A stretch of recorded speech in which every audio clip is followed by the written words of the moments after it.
A história real da humanidade que nos contaram é uma grande mentira, que todos aceitaram sem se questionar. Uma delas é o fato de terem adicionado 1000 anos a mais em nosso calendário. Originalmente estaríamos hoje no ano de 1026 e não 2026. Tecnologias como máquinas voadoras e eletricidade, na verdade, sempre existiram e eram ainda muito mais avançadas do que o tipo de tecnologia que temos hoje. Antes dos parasitas tomarem conta desse planeta, a gente vivia em um estado de consciência muito superior, onde a tecnologia era usada para o que era realmente necessário e não mais que isso. Isso pode ser visto na arquitetura mundial, que claramente tem similaridades extraordinárias, com suas torres de mercúrio presentes na maioria das construções, que tiravam a eletricidade gratuita do éter e distribuíam para toda a população. Veículos voadores eram mais do que comuns, simplesmente mudando a frequência vibracional de um objeto, independentemente do tamanho, era possível que ele levitasse, sendo esse o segredo principal por trás das grandes construções inexplicáveis da humanidade hoje. Podemos notar também que as portas da maioria desses prédios eram sempre gigantescas, isso porque na mudança das eras da humanidade, no começo, éramos muito altos, e gradativamente fomos diminuindo de tamanho, e era assim necessário que os prédios pudessem acomodar pessoas de tamanhos diferentes, até chegarmos na idade atual, onde todos têm estatura baixa. O nível de consciência coletiva era magnânimo antes do último reset. Ninguém vivia para obter mais que o outro, ou para materialismo unicamente. Tudo era disponível para todos, das roupas que usávamos até os alimentos que comíamos. Tudo era natural. Às vezes algumas pessoas me dizem: ah, mas nessa época não era tudo perfeito. Sim, a diferença é que os problemas da humanidade naquela época eram problemas comuns, muito diferente dos problemas causados intencionalmente entre nós por demônios interesseiros que visam somente o lucro financeiro e o controle total daqueles que consideram inferiores a eles. Nos contam a data errada de muitas das construções que vemos hoje pelo mundo. Tais construções não foram feitas no século XVIII, como gostam de dizer, ou depois do tão chamado descobrimento.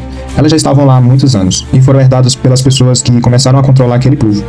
O único motivo pelo qual acreditamos que naquela época as pessoas não eram tão avançadas como hoje em dia, e pelo fato de eles escolherem não terem as coisas que hoje a gente acredita que precisa. As tecnologias modernas visam unicamente a escravidão do ser humano, nos transformando em um ser sem alma, em que ninguém naquela época tinha interesse em se tornar. Olhem bem essas imagens, são construções reais feitas nos Estados Unidos. Você acha mesmo que isso foi feito com carroça e cavalo? A verdade é que não produzimos mais esse tipo de construção, não porque não podemos, mas porque a tecnologia foi intencionalmente escondida de nós. Percebam o quanto é negativo tudo que nos conta nos livros de história. Isso é absolutamente intencional, para fazer com que a gente acredite que o mundo atual é muito melhor do que o mundo antigo, apagando assim qualquer desejo de voltar a viver como antes. O que nos contaram nas escolas, basicamente, é um conjunto de mentiras para convencer a humanidade que não passamos de um câncer na Terra, fazendo com que o ser mais divino e mais impressionante do planeta, que é o ser humano, passe a ver a si mesmo como um problema, nos transformando em recipiente de ódio contra a própria espécie de maneira absolutamente antinatural, porque na verdade só queremos paz. E aí, sobrevivente, você acredita ou não? Deixa aqui embaixo seu comentário, quero muito ler sua opinião, saber o que você pensa a respeito. E se não me segue, já me segue, curta, comente, compartilhe esse vídeo com o máximo de pessoas que você conseguir, porque conhecimento é poder, e quem tem conhecimento tem o poder. Então, não há nada oculto que não seja revelado, só vem comigo.